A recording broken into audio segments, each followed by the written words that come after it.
Siku 7 zimepita tangu uchaguzi ulipofanyika. Hatimaye, siku ya kutangaza matokeo imewadia. Ni saa 4 kamili asubuhi. Upepo mwanana unapuliza kutoka baharini, ukiyatikisa mawimbi kwa utulivu wa ajabu. Bandari imefurika watu, wasafiri, wafanyakazi na wenyeji wote wamekusanyika kushuhudia tukio ambalo wengi wamekuwa wakilisubiri kwa hamu. Leo si siku ya kawaida. Leo ni siku ya kubadilishana usukani. Mwisho wa enzi moja na mwanzo wa enzi nyingine. Nyimbo za bandi ya Orchestra Msafiri zinaanza kusikika, zikiipa hafla hiyo hadhi na shangwe ya kipekee.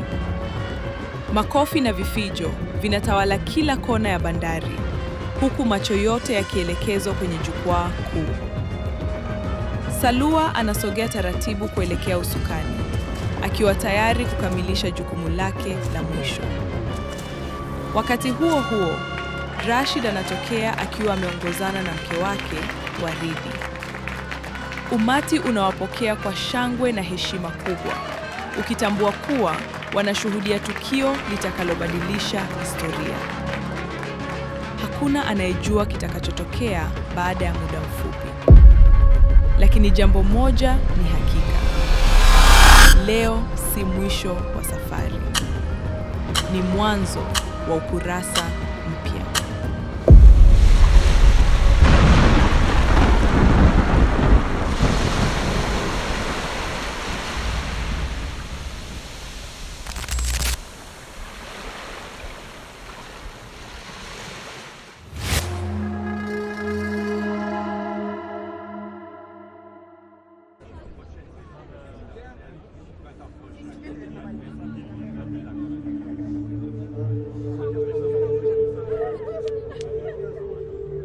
Siku ya kukata na shoka imefika. Hayawi huwa. Njoni nyote, wakubwa kwa wadogo, kina mama kwa kina baba. Njoni mtokao nyanda za juu na chini, kutoka eneo la baharini na ziwani. Majirani zetu pia wanakaribishwa. Swadakta! Mwanangu, sasa umeblege, usukani ni wako. Na kukaribisha katika awamu hii ya maisha. Nisikilize kwa Sawa baba. Umevuka toka utotoni, uhasama na Nimeitikia baba. Chukua hii na ungoe nanga. Kumbuka, Nini tena? kila sampuli ya watu iko kwenye jahazi. Si wazee wasiojiweza, si wagonjwa, si mayatima waliotelekezwa, si wajane waliotamaushwa, si wanaume waombolezao. Najua. Acha pupa, kuwa na subira. Pia kuna watu wazima wenye fitina na hila. Ole wangu. Wasiwasi siyo hulka yetu. Enhe baba. Lazima uwe na moyo wa chui, moyo mgumu. Utakabili changamoto zote na kufanikiwa. Mwanangu, usimdharau mkeo. Mke ni nguzo muhimu, ni msingi katika familia ya kifalme na jamii kwa jumla. Nafurahia sana kuwa angalau ndoto zangu zimetimia. Ulikuwa na shaka? Ndoto zako huwa hai hadi wewe mwenyewe uziue. Your dreams are valid.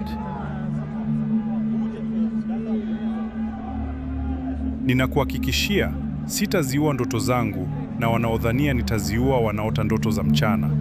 Wao wataua ndoto zao, sisi tukichapa kazi na kusonga mbele. Umesema kama wazee 20.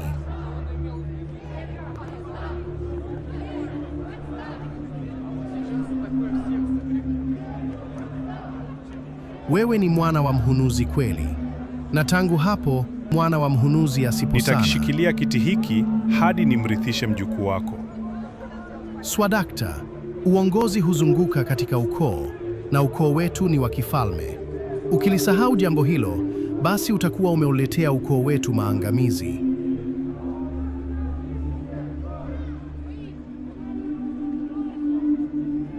Naomba kila mmoja abiri MV Mapambano. Tunakaribia kung'oa nanga. Msafiri ni aliye bandarini. Tunang'oa nanga na huenda jahazi likuache barani. Kila mmoja anakaribishwa. Hatujali msimamo wako wa kisiasa, kijamii na uwezo wako kiuchumi. Wenye nacho na wasio nacho, nyote mwakaribishwa. Unawadanganya watu, unawahadaa. Eti tungoe nanga watu. Twende wapi? Waache watu waamue. Kwa hisani yako, usinikatize kauli. Umma umeamua. Heshimu maoni ya wengi. Wahudumu, fanyeni kazi zenu. Umma gani? Shirika la kutoa maoni lilisema ningeshinda, tena kwa asilimia kubwa. Heshimu maoni ya wengi ama watajichukulia wenyewe. Kubali yaishe ili tusonge mbele. Na achezaye kamari je? Wewe si nahodha mstahiki. Tutakumbwa na makubwa ukisalia mamlakani.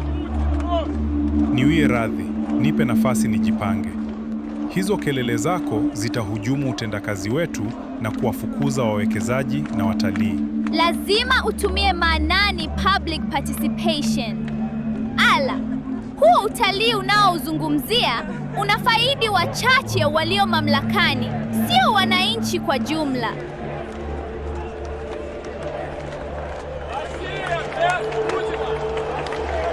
Mko tayari kwenda?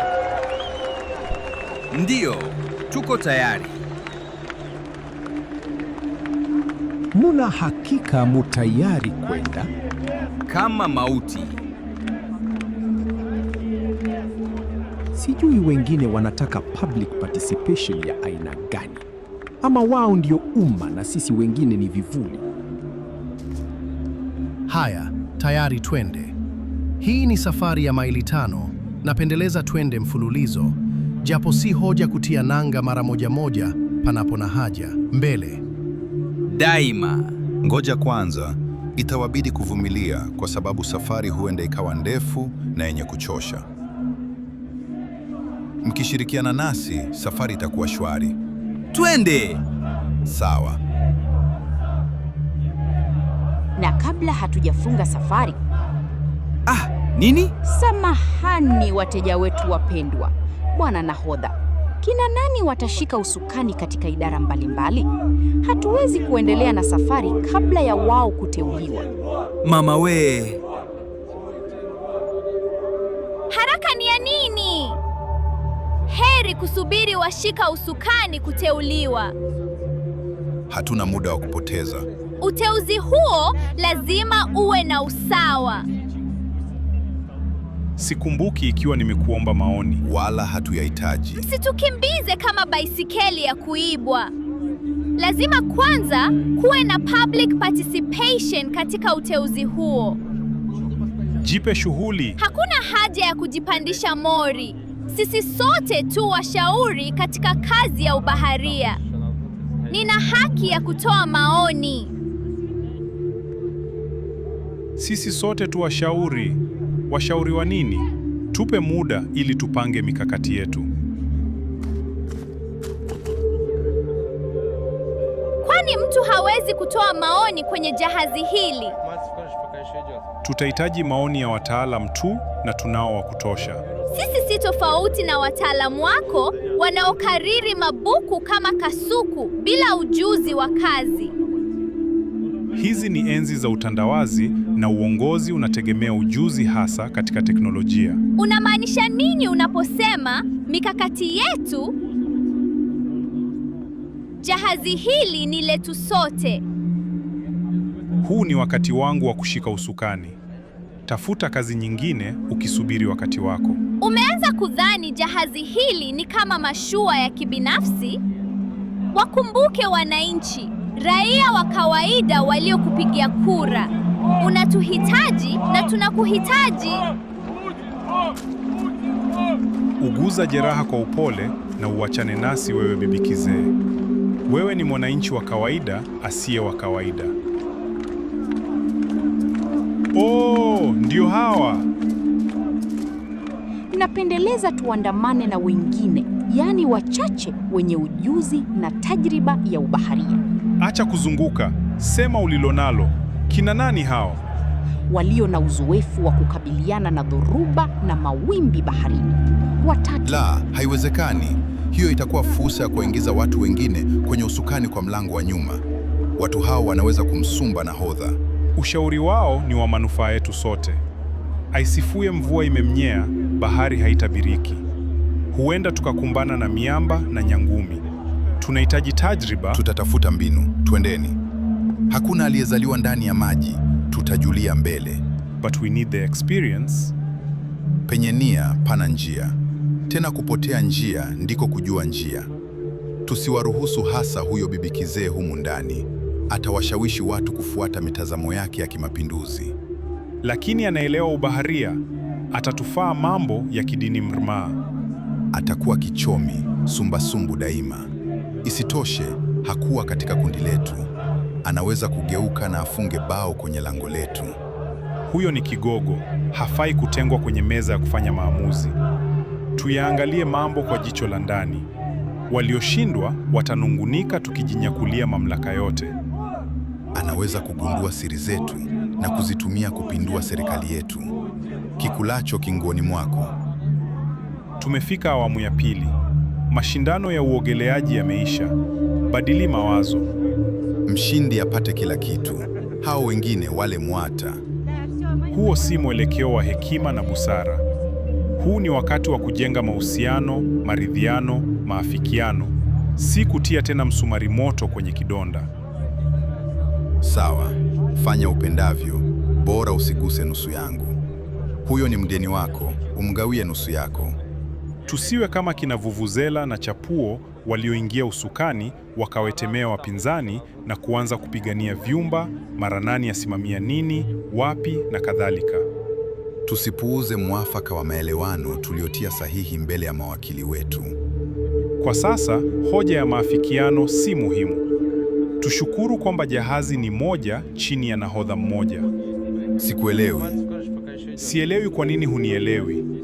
Huwezi kuelewa kwa nini sikuelewi, kwa sababu hutaki kuelewa kwa nini sikuelewi. Huwezi kunichezea shere. Waache waamue. Kina nani?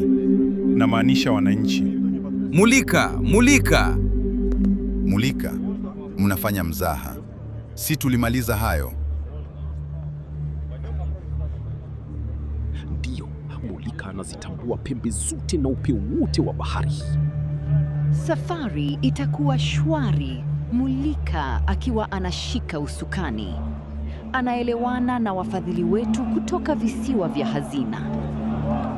Mulika ni kulinzi ya jahazi hili. Maneno yasemayo hupingwa pindi yasemapo.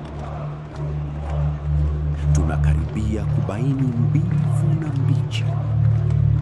Mulika kipenzi chetu.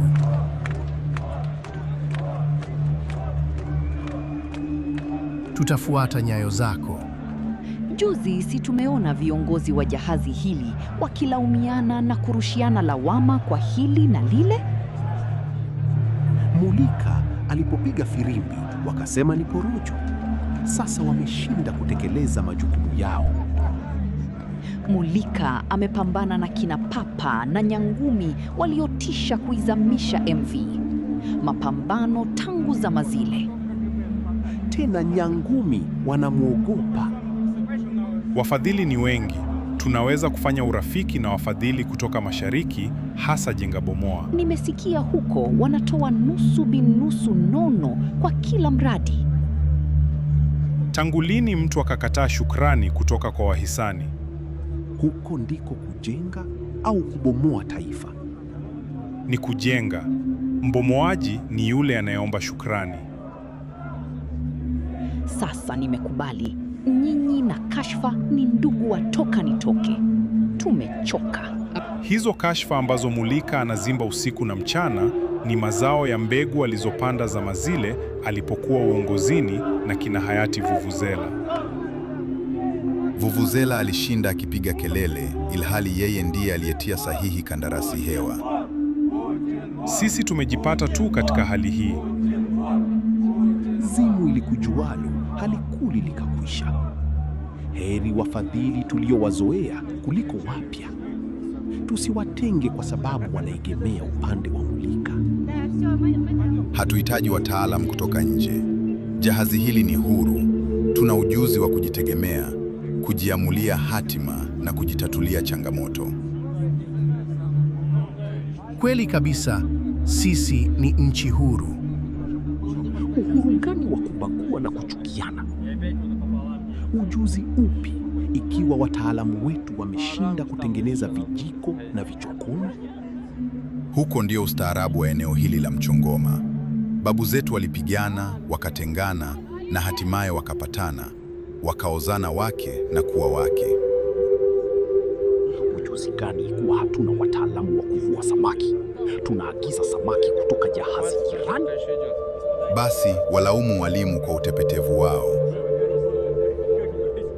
Walimu wametekeleza tu sera za elimu ya kukariri nadharia. Mfumo mpya wa elimu unaoegemea umilisi ndio umeanza kutekelezwa. Hatuwezi kuwalaumu. Mulika ndiye fimbo yenu. Waambie yote. Sera zetu zinapinga migomo. Walimu hugoma kwa sababu ya mambo madogo madogo kama mshahara duni, mazingira mabaya ya kazi, kutopandishwa vyeo na mengine mengi yasiyoeleweka. Wanawaibia wanafunzi muda wa masomo. Hawakamilishi silabasi. Umeita hayo kuwa ni mambo madogo madogo ama nimesikia nini? Nimesalimu amri.